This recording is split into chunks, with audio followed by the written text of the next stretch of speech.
இலங்கை உண்மையிலேயே நீங்கள் குறிப்பிட்டது போல இந்த போதைப் பொருள் வர்த்தகத்தின் ஒரு பிரதான நாடாக மாறி வருகின்றது என்பதில் எந்தவித ஐயமும் இல்லை.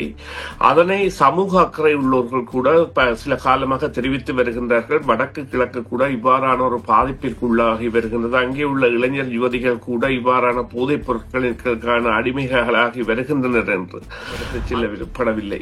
பெரும்பான்மை இனத்தைச் சேர்ந்த பாதாள குழு கும்பல்கள், அது மஹிந்த ராஜபக்ச, கோத்தா ராஜபக்ச ஆட்சி காலங்களில் அவர்களுடைய ஆசியை பெற்றனவாக அல்லது அவர்களுக்கு நெருங்கியனாக இருந்த என்ற கேஷங்கள் எல்லாம் வெளிப்பட்டிருந்த நிலையில் தற்பொழுது இல்லை இது ஒரு பாரிய வலைப்பின்னல் என்பதற்காக இவ்வாறான குறியீடுகள் மேற்கொள்ளப்பட்டிருக்கின்றன. இந்த வடக்கு கிழக்கை சேர்ந்த பாராளுமன்ற உறுப்பினர்கள், மற்றும் நகரசபை மாநகர சபை உறுப்பினர்கள் இது குறித்த கருத்துக்களை வெளியில் தெரிவிப்பதில்லை. அவர்களை பொறுத்தவரையில் அவர்களுக்கு பாராளுமன்ற ஆசனம் மற்றும் அதன் மூலம் கிடைக்கின்ற ராஜதந்திர கடவுச்சீட்டு மற்றும் அவர்களுக்கு கிடைக்கின்ற வசதிகள், வாய்ப்புகள் போன்றவைதான் அவர்களுடைய கர்சனைகளாக இருக்கின்றனவே தவிர அவர்களுக்கு இவ்வாறான சாதாரண நாளாந்த பிரச்சனைகள் அங்கே இருந்தால்தான் தங்களுடைய வாழ்வியல் கூட தக்க வைக்கப்பட வேண்டும் அல்லது இளைஞர்கள் இந்த விவகாரத்தில் இருந்து அரசியலில் கவனம் செலுத்தி விடுவார்கள் மற்றும் சமூக அக்கறை உள்ளவர்களாக மாறிவிடுவார்கள் போன்ற விடயங்களை எல்லாம் வைத்துத்தான் அவர்கள் இவ்வாறு செயற்படுகின்றார்கள் என்கின்ற ஒரு கருத்தியலுக்கு நாங்கள் வர வேண்டும். உண்மைகள் வேறாக இருக்கலாம், ஆனால் அவர்கள் ஒரு மட்டமான அரசியல்வாதிகள் என்பதில் எந்தவித மாற்று கருத்தும் இல்லை. இப்பொழுது இந்த நேபாள போலீசார் மற்றும் இன்டர்போல் மற்றும் இலங்கை போலீசார் ஆகிய மூவரும் இணைவது போல இந்த பல நாடுகளிலும் இணைவுகளுக்கான சாத்தியக்கூறு இப்பொழுது ஏற்பட்டிருப்பதற்கான காரணம் இலங்கை போலீசார் மீது ஏற்பட்டிருக்கின்ற நம்பிக்கை. இந்த அரச கட்டமைப்பு ஆட்சிக்கு வந்த பொழுது இலங்கை போலீசின் நடவடிக்கைகள் என்பன மாறுபட்டிருக்கின்றன என்பதில் யாருக்குமே இரண்டாம் கருத்து இருக்க முடியாது. என்று சொன்னால் அவ்வளவு குற்றவாளிகள் கைது செய்யப்பட்டிருக்கிறார்கள், குற்றங்கள் தடுக்கப்பட்டிருக்கின்றன, அல்லது இந்த போதைப் பொருள் வர்த்தகம் என்பது கட்டுப்பாட்டிற்குள் வருவதற்கான நடவடிக்கை எடுக்கப்படுகின்றது. சட்டவிரோத பயண முகவராக செயற்படுவதில் இருந்து குற்றவாளிகளை கடத்துவதற்கான பயண முகவர்களாக அல்லது சர்வதேச ரீதியில் தேடப்படுகின்ற இன்டர்போலின் விசாரணை வலயத்திற்குள் அல்லது வேறு நாடுகளின் கண்காணிப்பிற்குள் வரக்கூடியவர்களை தங்கள் கடத்த போகின்றோம் என்ற செயற்பாடுகளை செய்கின்ற பொழுது அவர்கள் நிச்சயமாக இதன் மூலம் அதாவது சாதாரணமாக சட்டவிரோத பயண முகவரை நாடும் ஒரு இளைஞன் யுவதிக்கு கூட இனி எதிர்காலங்களில் பாதிப்பு ஏற்படுத்தப்பட்டிருக்கின்றது. இருந்த பொழுதிலும் சட்டவிரோதமான பயணம் என்பது சட்டவிரோதமான பயணமே. அது தொடர்பான நடவடிக்கைகளில் கூட அதீத கவனம் செலுத்தக்கூடிய நிலையை இந்த அரசாங்கம் எடுக்கக்கூடிய ஒரு சூழ்நிலையை ஏற்படுத்தி இருக்கின்றது.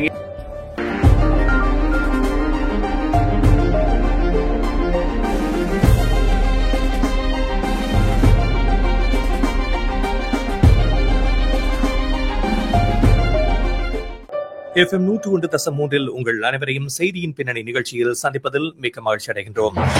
சமகால முக்கிய நிலவரம் தொடர்பாக பேசுகின்ற நிகழ்ச்சியில் இன்று இலங்கையில் ஒரு பெரிய கைது நடவடிக்கை மேற்கொள்ளப்பட்டிருக்கின்றது. இலங்கையில் கூடுதலாக பல நாட்கள் இடம்பெற்ற தேடுதல் நடவடிக்கையில் கண்டுபிடிக்கப்படாத இஷாரா செவந்தி தற்பொழுது நேபாளத்தில் கைது செய்யப்பட்ட செய்தி நேற்று முன்தினம் வெளிவந்திருந்தது.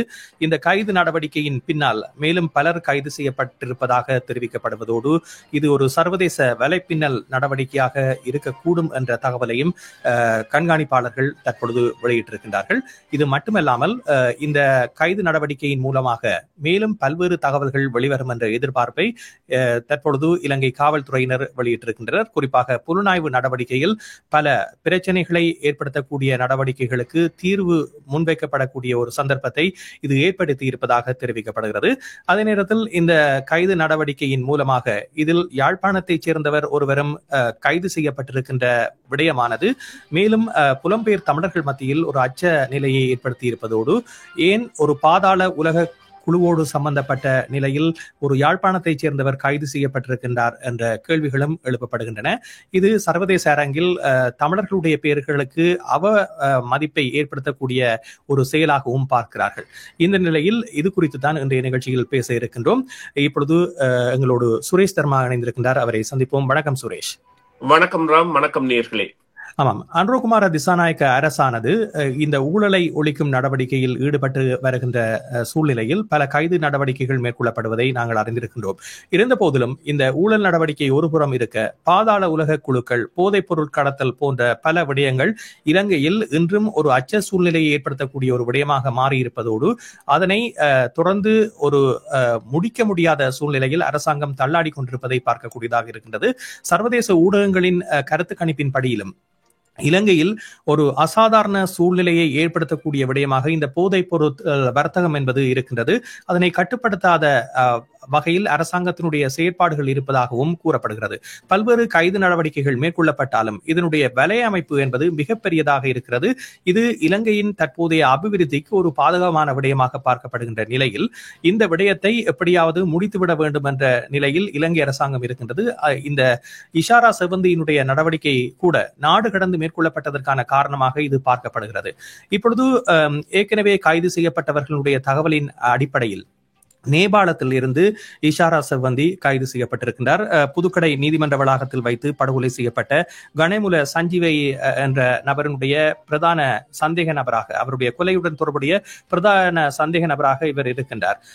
இவரை போலீசார் கைது செய்தவுடனேயே அவர் நன்கு அறிந்தவர் போன்று போலீசாரை வரவேற்றதையும், தான் எப்படியும் கைது செய்யப்பட்டு விடுவேன் என்ற ஒரு விடயத்தையும் அவர் குறிப்பிட்டிருப்பதோடு, தான் இலங்கையில் இருந்தால் போலீசாருக்கு பயந்துதான் இவ்வாறு நாடு கடந்து வந்து வாழ்வதாகவும், ஆனால் என்றோ ஒரு நாள் கைது செய்யப்படுவேன் என்ற விடயத்தையும் போலீசாரிடம் அவர் குறிப்பிட்டிருக்கின்றார். அத்தோடு இவரோடு கைது செய்யப்பட்டவர்கள் போலீசாருக்கு லஞ்சத்தை வழங்குவதற்கு எத்தனித்ததாகவும், 50 லட்சம் ரூபாவை அவர்கள் கொடுப்பதற்கு தயாராக இருந்ததாகவும், ஆனாலும் அதனையும் மறுத்து போலீசார் இந்த கைது நடவடிக்கையை மேற்கொண்டிருப்பதாக தெரிவிக்கப்படுகிறது.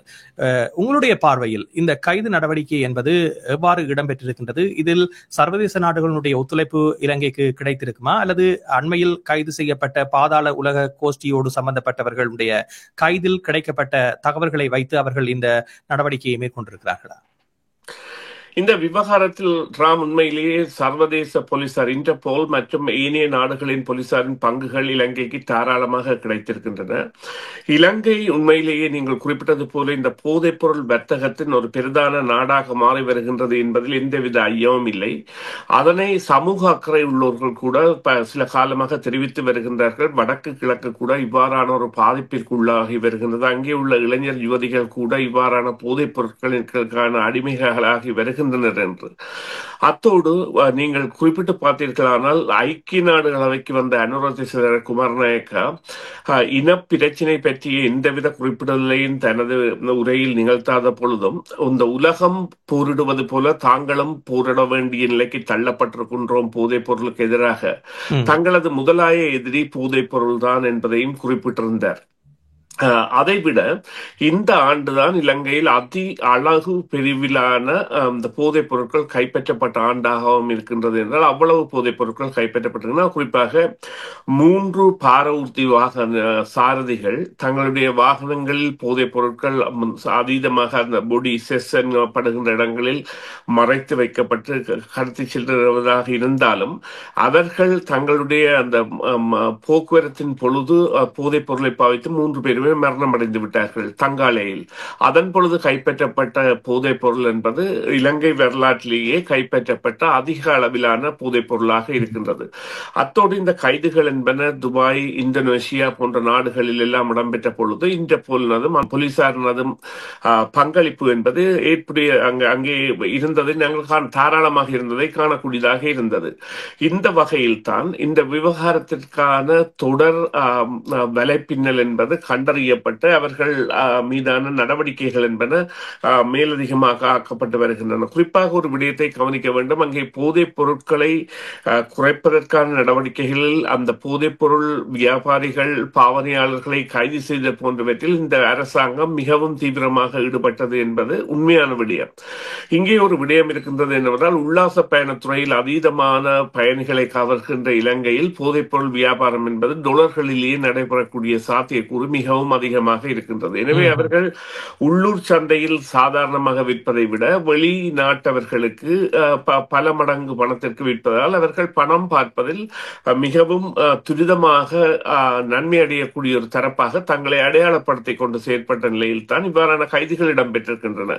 குறிப்பாக நீங்கள் குறிப்பிட்ட இசாரா செவ்வந்தி உண்மையிலேயே ஒரு சாதாரண பாதாள குழுவாக இருந்திருந்தால் அவர் அந்த கனேமுள்ள சஞ்சீவ் கொலையின் பொழுது துப்பாக்கியை ஒரு புத்தகத்தில் துப்பாக்கி சட்ட புத்தகம் மாதிரியான ஒரு உருவமைப்பில் புத்தகத்திலேயே உள்ளுக்கு துப்பாக்கி வைக்கக்கூடியதாக வெட்டப்பட்ட இடத்தில் துப்பாக்கியை வைத்துக் கொண்டு போய் அந்த கொலை செய்தவரிடம் கொடுத்திருந்தார். அதனால் தான் அவர் அந்த முதலாவது குற்றவாளியாக அறிமுகப்படுத்தி இருந்த பொழுதும் அவர்களுக்கு சர்வதேச வலைப்பின்னல் இருந்த காரணத்தால் அவரால் இலகுவாக தப்பிச் செல்ல முடிந்த பொழுதும் போலீசார் பல மாதங்கள் உள்ளூர்லேயே தேடியிருந்தார்கள். சில ஊடக அதாவது ஆய்வாளர்கள் இவர் சில வேளைகளில் கொல்லப்பட்டிருக்கலாம் புதைப்பொருள் கும்பலால் என்று கூட கருதியிருந்தார்கள். இருந்த பொழுதிலும் இவர் ஒரு முக்கியமான நபராக இருந்தபடியால் தான் இவ்வாறு நாடு கடத்தப்பட்டு அல்லது இவ்வாறு நாட்டுக்கு ஒரு மாற்று கடவுச்சீட்டில் சென்று அங்கிருந்து வேறொரு நாட்டிற்கு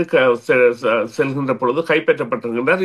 இதில் போதைப்பொருள் வர்த்தகத்தில் நாங்கள் இன மொழி பாகுபாடற்ற நிலையில் இவர்கள் குற்றவாளிகள் என்ற நிலையில் தான் ஈடுபடுகின்றார்கள். இவர்களை நாங்கள் யாழ்ப்பாணத்தவர்களோ கொழும்பை சேர்ந்தவர்களோ இஸ்லாமியர்களோ என்றெல்லாம் பிரித்து பார்க்க வேண்டிய தேவையை கடந்து ஒட்டுமொத்த இலங்கை என்பதன் ஒரு அதாவது மனித குல வரலாற்றிற்கு அல்லது அவர்களுடைய வளர்ச்சிக்கு மாறாக செயற்படுகின்ற படு குற்றவாளிகளாக இருக்கின்றார்கள். காவல்துறையைச் சேர்ந்த உயர் அதிகாரி நேற்றைய தினம் ஊடகங்களுக்கு கருத்து தெரிவிக்கின்ற பொழுது குறிப்பாக யாழ்ப்பாணத்தைச் சேர்ந்தவர் என்று தனிப்பட்ட ரீதியிலும் பதுளையைச் சேர்ந்தவர் என்ற ரீதியிலும் பிராந்திய ரீதியிலாக இலங்கையர்களை பாகுபடுத்தி கூறியதற்கு ஏதாவது உள்நோக்கம் இருந்திருக்க கூடும் என்று நீங்கள் நினைக்கின்றீர்களா? அல்லது ஒட்டுமொத்தமாக எந்தெந்த இடங்களைச் சேர்ந்தவர் என்ற கருத்தின் அடிப்படையில் அவர் கருத்து கூற முனைந்த பொழுது அது இவ்வாறு ஒரு வித்தியாசமான கண்ணோட்டத்தில் பார்க்கப்படுகிறதா? இல்ல, இது திசை திருப்பல் உண்மையிலே இருக்கின்றது. இங்கே ஒரு விடயம் இருக்கின்றது. நாம் என்னவென்று சொன்னால், இலங்கையர்கள் என்கின்ற ரீதியில் இதுவரையில் இந்த போதைப்பொருள் கும்பல் விவகாரம் எடுத்து செல்லப்படவில்லை.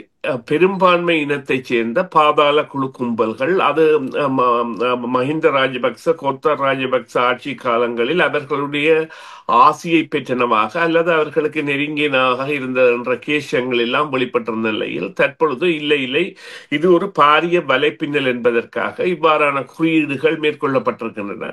இவ்வாறான குறியீடுகள் மேற்கொள்ளப்படுகின்ற பொழுது அங்கே அவர்கள் தவிர்த்த விடயம் என்ன, ஏனையவர்கள் அனைவரும் தென்னிலங்கையை சார்ந்தவர்கள், இவர்கள் இருவரும் வேறு இடத்தை சார்ந்தவர்கள் என்பதைத்தான் குறியிட்டு காட்ட முனைந்திருந்தாலும் அங்கே தமிழர்களும் ஈடுபட்டிருக்கின்றார்கள் என்கின்ற செய்தி வந்திருக்கின்றது. தமிழர்கள் இந்த ஆட்கடத்தல் நடவடிக்கைகளில் அல்லது சட்டவிரோத பயண முகர்களாக செயற்படுவதில் வல்லமை வாய்ந்தவர்களாக இருக்கின்ற காரணத்தால் அவர்களுடைய உதவிகள் கூட இவரது தப்பித்தலுக்கு அல்லது இவர் ஒரு ஐரோப்பிய நாட்டிற்கு செல்வதற்கான முயற்சிக்கான முன்னேற்பாடாக கூட அவை நடந்திருக்கலாம் என்கின்ற தகவல்கள் கூட வந்திருக்கின்றன. ஆமாம், இஷாரா செவ்வந்தியை ஒத்த வடிவமைப்புடைய பெண்மணிதான் இப்பொழுது யாழ்ப்பாணத்தைச் சேர்ந்தவர் என்று கூறப்படுகின்ற டாக்ஷி.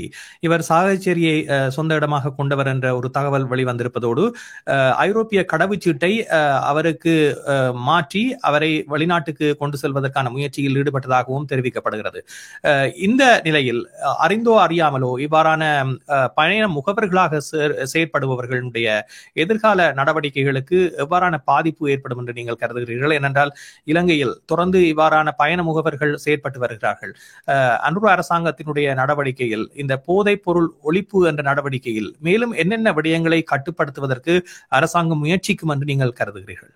இல்லை, நிச்சயமாக இது அவர்கள் தெரியாமல் செய்வதா என்றால் இல்லை என்று கூற வேண்டும். தெரிந்தேதான் செய்தார்கள். அவர்களுக்கு தெரியும் தாங்களிடம் உள்ளவர் யார் அல்லது தாங்கள் இருப்பவர் யார் அல்லது தாங்கள் நாடு கடத்த போவர் யார் என்பதெல்லாம் தெரிந்துதான் செய்திருக்கின்றார்கள். அல்லது அவர்கள் லஞ்சம் கொடுத்து தப்பித்து செல்வதற்கான முயற்சியிலோ அல்லது அவ்வளவு பணத்தை தங்களுடன் வைத்திருப்பதற்கான சந்தர்ப்பத்தை உடையவர்களாகவோ இருந்திருப்பவர்களாக இல்லை.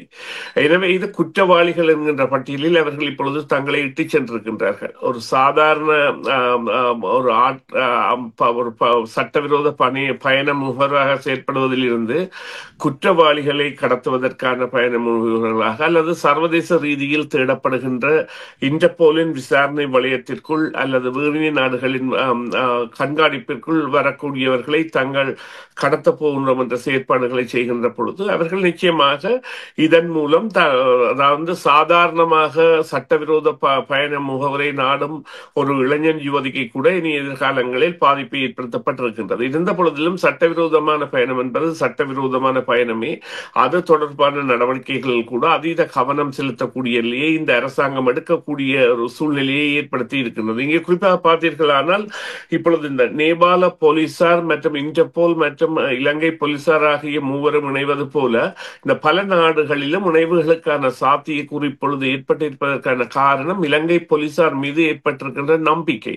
இந்த அரச கட்டமைப்பு ஆட்சிக்கு வந்த பொழுது இலங்கை போலீசின் நடவடிக்கைகள் என்பன மாறுபட்டிருக்கின்றன என்பதில் யாருக்குமே இரண்டாம் கருத்து இருக்க முடியாது. ஏனென்று சொன்னால் அவ்வளவு குற்றவாளிகள் கைது செய்யப்பட்டிருக்கிறார்கள், குற்றங்கள் தடுக்கப்பட்டிருக்கின்றன, அல்லது இந்த போதைப் பொருள் வர்த்தகம் என்பது கட்டுப்பாட்டிற்குள் வருவதற்கான நடவடிக்கை எடுக்கப்படுகின்றது. இங்கே இதில் குறிப்பாக இந்த வடக்கு கிழக்கை சேர்ந்த பாராளுமன்ற உறுப்பினர்கள் மற்றும் நகர சபை மாநகர சபை உறுப்பினர்கள் இது குறித்த கருத்துக்களை வெளியில் தெரிவிப்பதில்லை. அங்கே உள்ள உண்மை நிலைமைகளை அதாவது சுயாதீன பாராளுமன்ற உறுப்பினராக அல்லது சுயேட்சை பாராளுமன்ற உறுப்பினராக இருக்கின்ற ஒருவர் அண்மையில் காணொலியில் தெரிவித்திருந்தார், இதுதான் யாழ்ப்பாணத்தின் நிலைமை, ஆனால் பலரும் இதனை உண்மையில் தெரிவிக்கின்றார்கள் இல்லை என்று. அதற்கான சாத்தியங்களும் அல்லது அதற்கான சம்பவங்களும் சில வெளிவருகின்ற பொழுதும் இது தொடர்பான ஒரு பகிரங்க விழிப்புணர்வு பட்டறிவு கல்வியறுதலை கொண்டு வருவதற்காக அந்த சமூகம் தங்களை அர்ப்பணிக்கவில்லை என்பது கவலை தரக்கூடியதாக இருக்கின்றது. இது கல்லூரிகளுக்குமான பொறுப்பாக இருக்கின்றது.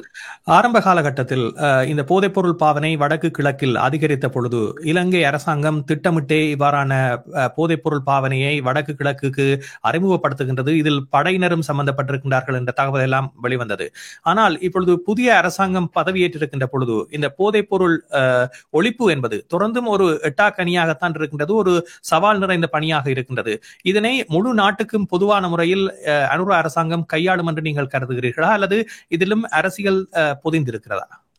இல்லை, அவர்கள் கையாள்வதற்கு முயற்சிக்கின்றார்கள் என்பதைத்தான் தோற்றப்பாடுகள் காட்டுகின்றன. எங்களுக்கு வெளி தோற்றப்பாடுகள் தான் தெரியும், உள் தோற்றப்பாடுகள் யாரும் எங்களுக்கு நிச்சயமாக தெரியாத விடயம். பண கையூட்டல்கள் அல்லது லஞ்சங்கள் அல்லது இதர இத்தியாதிகள் போன்றவற்றின் மூலம் சில வேளைகளில் தொடர் அந்த வலைப்பின்னல் என்பது செயற்பட்டு கொண்டே இருக்கக்கூடிய சாத்தியக்கூறு இருக்கின்றது. இதில் குறிப்பாக சில வேளைகளில் இவர்கள் மாற்று நடவடிக்கைகளை எடுக்க தொடங்கினால், குறிப்பாக இந்த போதைப் பொருள் பாவனைக்கு உட்படுவோர் மற்றும் போதைப் பொருட்களை சிறு அளவில் விற்போர்களிடையே மைக்ரோ சிப் கருவிகளை அவர்கள் உடல்களில் அணிய வைப்பதன் மூலம் அல்லது அணிய வைப்பது என்பது அந்த நாட்டு சட்டங்களுக்கு ஏற்ற வகையில் அவர்களுக்கு மைக்ரோ சிப் பொருத்தப்பட்டால் அவர்களுடைய நடவடிக்கைகள் கண்காணிக்கப்படக்கூடியதாகவோ அல்லது அவர்களுடைய தொலைபேசிகள் உரையாடல்கள் ஒட்டு கேட்கப்படக்கூடியதான சந்தர்ப்பங்களை ஏற்படுத்தப்பட்டு அதன் மூலம் ஒரு குறைந்த அளவு கட்டுப்பாட்டையாவது கொண்டு வர வேண்டிய தேவை அவர்களுக்கு இருக்கின்றது என்பதை கூட இந்த நிலைமை காட்டுகின்றது. இதற்கான காரணம் என்னவென்று சொன்னால், அந்த போதிய அளவு போலீசார் இதற்காக இருக்கின்றார்களா என்றால் இல்லை என்றுதான் கூற வேண்டும். அல்லது இராணுவம் மற்றும் மற்ற படைகளையும் இந்த நடவடிக்கைகளில் ஈடுபடுத்த வேண்டிய தேவை அவர்களுக்கு இருக்கின்றது. குறிப்பாக இலங்கை என்பது அக்டோபர் மாதத்தில் அதிசிறந்த நாடாக, உலகில் உள்ள அதிசிறந்த நாடாக அக்டோபரில் செல்வதற்கான நாடாக ஒரு உல்லாச பயண சஞ்சிகை கடந்த மாதம் தெரிவு செய்திருக்கின்றது. அப்போ இதை காட்டுகிறது எது என்றால், அங்கே உல்லாச பயணிகளின் வருகை என்பது அதிகமாக இருக்கின்றது. அது புள்ளி விவரங்களும் காட்டுகின்றன. எனவே இந்த உல்லாச பயணிகளிடையே மாத்திரமான ஒரு செயற்பாடாக ஆரம்ப காலத்தில் இது கருதப்பட்டிருந்தாலும் இது அவ்வாறு இல்லாமல் நாடு தழுவிய செயற்பாடாக, குறிப்பாக இந்த வடக்கு கிழக்கில் எவ்வாறாக இதற்கான விழிப்புணர்வை கொண்டு வர வேண்டும் என்பதற்கான செயற்பாடுகளை அங்குள்ள ஆர்வலர்கள் மற்றும் கல்வியாளர்கள் அரசியல்வாதிகள் கூட மேற்கொள்ள வேண்டிய அளவிற்கு அந்த நிலைமை என்பது பாதாளமாக சென்றிருக்கின்றது. குறிப்பாக அந்த கேரள கஞ்சா என்பதெல்லாம் கடல் மூலமாக கடத்தி வரப்பட்டு வடக்குக்கு கடத்தி வரப்பட்டு தெற்குக்கு விநியோகிக்கப்படுகின்ற செயற்பாடுகள் இடம்பெற்றிருக்கின்றன. அவை கட்டுப்பாட்டிற்கு கொண்டு வருவதற்கான நடவடிக்கைகள் கூட மேற்கொள்ளப்பட்டு வருகின்றன. நீங்கள் ஆரம்பத்தில் குறிப்பிட்டீர்கள் அரசியல்வாதிகள் இது தொடர்பாக பேசுவதில்லை என்று, குறிப்பாக தமிழ் தரப்பு. தமிழர் பகுதிகளில் இவ்வாறான விடயங்கள் தெரிய வந்தும் இது தொடர்பான சில அரசியல்வாதிகளுடைய தொடர்புகள் குறித்தும் தகவல்கள் வெளிவந்த பொழுதும் இதனை அரசியல்வாதிகள் பேசாமல் இருப்பதற்கான காரணம் என்று நீங்கள் எதனை நினைக்கிறீர்கள்? அவர்களை பொறுத்தவரையில் அவர்களுக்கு பாராளுமன்ற ஆசனம் மற்றும் அதன் மூலம் கிடைக்கின்ற ராஜதந்திர கடவுச்சீட்டு மற்றும் அவர்களுக்கு கிடைக்கின்ற வசதிகள் வாய்ப்புகள் போன்றவைதான் அவர்களுடைய கர்சனைகளாக இருக்கின்றனவே தவிர அவர்களுக்கு இவ்வாறான சாதாரண நாளாந்த பிரச்சனைகள் அங்கே இருந்தால்தான் தங்களுடைய வாழ்வியல் கூட தக்க வைக்கப்பட வேண்டும், அல்லது இளைஞர்கள் இந்த விவகாரத்தில் இருந்து அரசியலில் கவனம் செலுத்தி விடுவார்கள் மற்றும் சமூக அக்கறை உள்ளவர்களாக மாறிவிடுவார்கள் போன்ற விடயங்களை எல்லாம் வைத்துத்தான் அவர்கள் இவ்வாறு செயற்படுகின்றார்கள் என்கின்ற ஒரு கருத்தியலுக்கு நாங்கள் வர வேண்டும். உண்மைகள் வேறாக இருக்கலாம், ஆனால் அவர்கள் ஒரு மட்டமான அரசியல்வாதிகள் என்பதில் எந்தவித மாற்று கருத்தும் இல்லை. நன்றி சுரேஷ். நிகழ்ச்சியில் கலந்து கொண்டமைக்கு மீண்டும் மற்றொரு சந்தர்ப்பத்திலே பேசுவோம். நன்றி ராம். நன்றி நேயர்களே. மீண்டும் ஒரு பொழுதில் சந்திப்போம். CMR யூடியூப் சேனலில் இணைந்திருக்கும் நேயர்கள் அனைவருக்கும் எமது நன்றி. காமெண்ட்ஸ் பகுதியில் உங்கள் கருத்துக்களை தெரிவிக்க தவறாதீர்கள். முக்கிய செய்திகள், காணொளி தொகுப்புகள், நேர்காணல் என பலதரப்பட்ட அம்சங்களையும் உங்களுக்காக தருகின்றது CMR யூடியூப் சேனல். CMR என்று சர்ச் செய்து எமது யூடியூப் சேனலை சப்ஸ்கிரைப் பண்ணுங்கள். உங்கள் உற்றார் உறவினர் நண்பர்களோடும் இந்த காணொளி தொகுப்புகளை பகிர்ந்து கொள்ளுங்கள். அருகில் இருக்கின்ற முக்கிய காணொளி தொகுப்புகளையும் தவறவிடாமல் பாருங்கள்.